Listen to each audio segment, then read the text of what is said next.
brain death, irreversible cessation of brain and brainstem functioning, regardless of cause. Requirements vary from state to state, hospital to hospital. Comatose, absence of brainstem reflexes that we talked about. No spontaneous respiration. Absence of complicating factors, hypothermia, sedatives, metabolic abnormalities. Approach to brain death. Here we have an algorithm or flowchart. And from the flowchart on the top, we go from the coma. Is it present? And if it is, your next step of management is going to be neuroimaging and maybe CSF evaluation as long as intracranial pressure is not elevated. If you find something to be interesting, yes, then you want to start thinking about how to rule things out. Was it hypothermia? Was it intoxication? Was it sedatives? Or was it neuromuscular blocking type of agents? Was it metabolic in terms of severe electrolyte disturbances? Was it acid-base disturbance, or was it endocrine type of crises such as Addison's disease?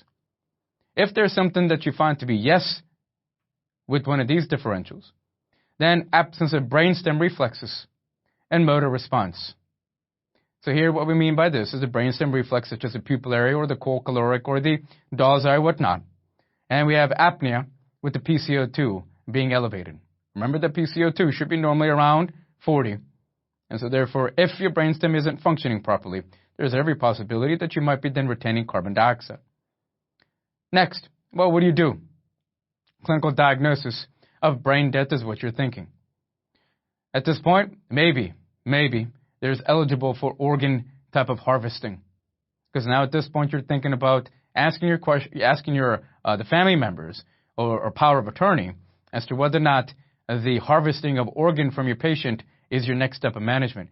As objective and as cold-hearted as it may seem right now, please make sure that you're very objective on your boards and your wards. So your patient here, even though you wish to be optimistic, at some point you must know what your next approach would be.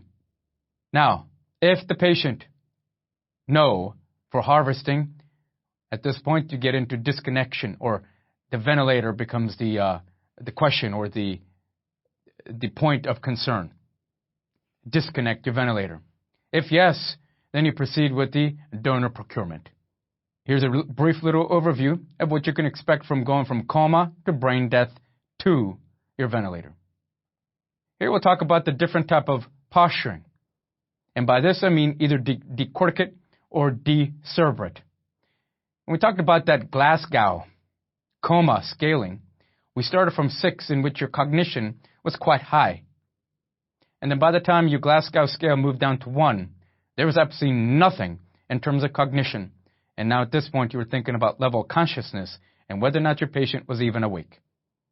And so as you move from 6 to 1, at that point, I had pointed out to you different types of posturing that may occur as you lose more and more of your awakening. Here we have decorticate. Would you please take a look at your patient? This is important. What I want you to do immediately is I want you to focus upon the elbows, and I want you to focus upon the ankles.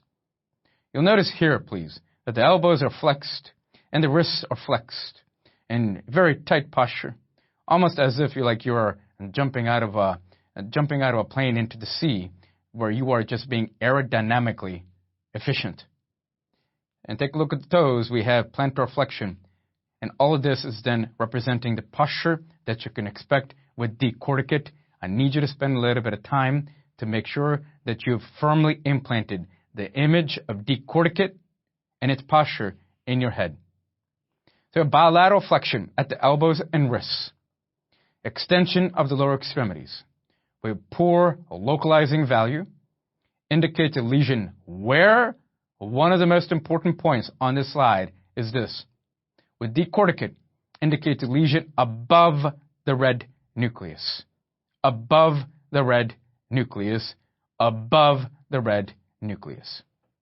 Less ominous than, or that of, what we get into next, known as your decerebrate posturing. So if this is above the red nucleus with decorticate, then decerebrate must be below the red nucleus, where we have possible injury. Please take a look at decerebrate posturing. With decerebrate posturing versus decorticate, here immediately I want you to jump to the elbows and the wrists. And this time we find that the elbows are extended. And we also have the wrists that are extended, completely opposite that of decorticate. The extension of lower extremity would be dissimilar of both, and most typically indicates a lesion where below the red nucleus and maybe perhaps the midbrain. Once again, below the red nucleus with decerebrate. Rarely seen in severe cases of toxic or metabolic encephalopathy. Be familiar with the posturing. One's called decorticate, the other one's called decerebrate. So what does a vegetative state mean to you? A vegetative state may develop after prolonged coma with continued life support.